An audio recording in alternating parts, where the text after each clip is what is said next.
আপনি যদি আগুন থেকে বাঁচতে চান, বিদাত থেকে বাঁচতে চান এবং বিদাতিদের অনিষ্ট থেকে বাঁচতে চান, তাহলে তাদের সাথে আত্মীয়তা করবেন না। বিশেষ করে মেয়ে তাদের ঘরে তো দিবেনই না, কারণ মেয়েরা ছেলেদের কাছে দুর্বল। সুতরাং সেখানে গিয়ে দুর্বল হয়ে আপনার মেয়ে জাহান্নামের রাস্তা, বেদাতের রাস্তা নিয়ে নিতে পারে। সতর্ক, সাবধান।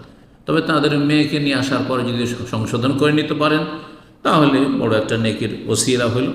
আল্লাহ তৌফিক দান করে এবং তাদেরকে গোঁড়ামি থেকে মুক্ত হয়ে, শিরক বিদআত থেকে মুক্ত হয়ে সহিহ সুন্নাহ মোতাবেক জীবনযাপনে তৌফিক দান করেন এবং কোরআন সুন্নাহ ভিত্তিক তবলিগ, রসুলের তবলিগ করা তৌফিক দান করে, ইলিয়াসের তবলিগ বাদ দিয়ে। এটি হচ্ছে ইলিয়াসি তবলিগ, যার বয়স 80-90 বছর।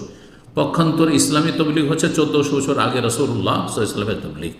আল্লাহ রাব্বুল বলছেন, বাল্লিগ মা উনজিলা ইলাইকা মির রাব্বিক, রবের পক্ষ থেকে যা নাযিল তার তবলিগ করো। জি, রবের পক্ষ থেকে নাযিল হচ্ছে কোরআন এবং সুন্নাহ। সুতরাং কোরআন এবং সুন্নাহ তাদেরকে বলেন যে সহিহ বুখারীর দর্স